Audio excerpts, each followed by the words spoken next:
അമേരിക്കയുടെ ചർച്ചാ നിർദ്ദേശങ്ങളോട് കർശന നിലപാട് വ്യക്തമാക്കി ഇറാൻ. യുദ്ധം പൂർണ്ണമായും അവസാനിപ്പിച്ചാൽ മാത്രമേ ചർച്ചകൾക്ക് പ്രസക്തിയുള്ളൂവെന്നും സമാധാന ശ്രമങ്ങളുടെ മറവിൽ നടത്തിയ ആക്രമണങ്ങൾ മറക്കില്ലെന്നും ഇറാൻ വ്യക്തമാക്കി. തുർക്കി വിദേശകാര്യമന്ത്രിയുമായി നടത്തിയ കൂടിക്കാഴ്ചയ്ക്ക് പിന്നാലെയാണ് ഇറാന്റെ ഈ പ്രതികരണം. അതോടൊപ്പം തന്നെ തന്ത്രപ്രധാനമായ ഹോർമൂസ് കടലിടുക്കിൽ പുതിയ സുരക്ഷാ മാർഗനിർദ്ദേശങ്ങൾ ഇറാൻ സുരക്ഷാ കൌൺസിൽ പ്രഖ്യാപിച്ചു. കപ്പലുകളുടെ ഗതാഗതം നിയന്ത്രിക്കുന്നതിനും നിരീക്ഷിക്കുന്നതിനുമായി കൂടുതൽ കർശനമായ നടപടികളാണ് ഇനി മുതൽ ഏർപ്പെടുത്തുക. മേഖലയിൽ സംഘർഷാവസ്ഥയ്ക്കിടയിലും ഇന്ത്യയിലേക്കുള്ള ഇന്ധന നീക്കം തടസ്സമില്ലാതെ തുടരുന്നത് വലിയ ആശ്വാസമാണ്. ഇറാന്റെ പ്രത്യേക അനുമതിയോടെ ഹോർമൂസ് കടലിടുക്ക് പിന്നിട്ട 2 ഇന്ത്യൻ LPG ടാങ്കറുകൾ ഉടൻ മുംബൈ, മംഗളൂരു തുടങ്ങിയ തീരങ്ങളിൽ എത്തും. ഏകദേശം 94,000 ടൺ LPG ആണ് ഈ കപ്പലുകളിലുള്ളത്. അതേസമയം കുടുങ്ങിക്കിടക്കുന്ന ബാക്കി 18 ഇന്ത്യൻ കപ്പലുകൾക്കും ഉടൻ തന്നെ യാത്രാനുമതി ലഭിക്കുമെന്ന് കേന്ദ്ര സർക്കാർ അറിയിച്ചു. കരിഞ്ചന്ത തടയാൻ സംസ്ഥാനങ്ങൾ കൺട്രോൾ റൂമുകൾ തുടങ്ങണമെന്ന് കേന്ദ്രം ആവർത്തിച്ചു. പല സംസ്ഥാനങ്ങളും ഇപ്പോഴും ജനങ്ങളോട് നിരന്തരം സമ്പർക്കം നടത്തുന്നില്ല. പാർലമെന്റിൽ ഊർജ്ജ പ്രതിസന്ധിയുമായി ബന്ധപ്പെട്ട് ചർച്ച വേണം എന്ന് പ്രിയങ്ക ഗാന്ധി ആവർത്തിച്ചു.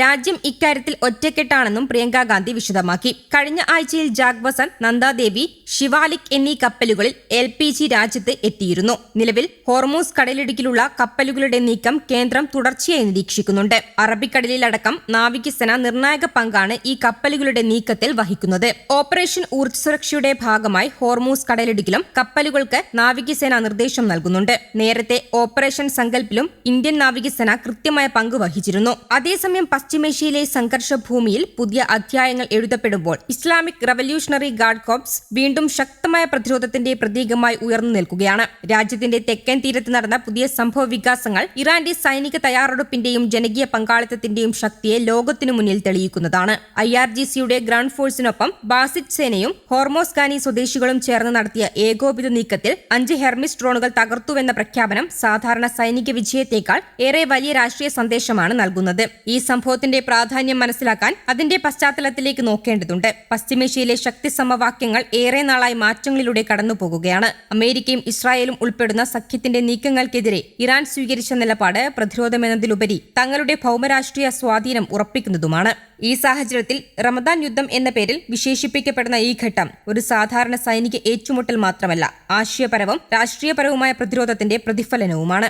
IRGC പബ്ലിക് റിലേഷൻസ് വിഭാഗം പുറത്തുവിട്ട വിവരങ്ങൾ പ്രകാരം ഈ 5 ഹെർമിസ് ഡ്രോണുകൾ നശിപ്പിച്ചതോടെ റമദാൻ യുദ്ധകാലത്ത് തകർത്ത ശത്രു ഡ്രോണുകളുടെ എണ്ണം 140 ഉയർന്നിരിക്കുകയാണ്. ഇത് ഒരു കണക്കുകൂട്ടലിന്റെ വിജയം മാത്രമല്ല, ഇറാന്റെ വ്യോമ പ്രതിരോധ സംവിധാനങ്ങൾ എത്രത്തോളം ശക്തമായി പ്രവർത്തിക്കുന്നു എന്നതിന്റെ തെളിവാണ്. അതോടൊപ്പം ശത്രുവിന്റെ അഡ്വാൻസ്ഡ് F ജനറേഷൻ ഫൈറ്റർ ജെറ്റുകൾ പോലും ഇരട്ട അക്കത്തിൽ നശിപ്പിച്ചു എന്ന വിവരം ഇറാന്റെ പ്രതിരോധ ശേഷിയുടെ വ്യാപ്തി ശക്തമാക്കുന്നു. ഇവിടെ ശ്രദ്ധേയമായ മറ്റൊരു ഘടകം ബാസിറ്റ് സേനയുടെ പങ്കാളിത്തമാണ്. ബാസിറ്റ് എന്ന സ്വമേധയാ പ്രവർത്തിക്കുന്ന സേന സാധാരണ ജനങ്ങളെ പ്രതിരോധ പ്രവർത്തനങ്ങൾ ഉൾപ്പെടുത്തുന്ന ഇറാന്റെ പ്രത്യേക മാതൃകയാണ്. ഹോർമൂസ് ഖാനി സ്വദേശികളുമായി ചേർന്ന് അവർ നടത്തിയ ഈ പ്രവർത്തനം സൈന്യവും ജനങ്ങളും തമ്മിലുള്ള ശക്തമായ ബന്ധത്തിന്റെ ഉദാഹരണമാണ്. രാജ്യസുരക്ഷ എന്നത് ഒരു സൈനിക ഉത്തരവാദിത്വം മാത്രമല്ല, ഓരോ പൗരന്റെയും പങ്കാളിത്തത്തോടെ സാധ്യമാകുന്ന ഒന്നാണെന്ന സന്ദേശം ഇതിലൂടെ പുറത്തുവരുന്നു. ഹെർമിസ് 900 എന്ന ഡ്രോൺ തന്നെ ഈ കഥയിൽ ഒരു പ്രധാന കഥാപാത്രമാണ്. എൽബിറ്റ് സിസ്റ്റംസ് നിർമ്മിച്ച ഈ UAV രഹസ്യാന്വേഷണവും നിരീക്ഷണവും ലക്ഷ്യമാക്കി രൂപകൽപ്പന ചെയ്ത അത്യാധുനിക സംവിധാനമാണ്.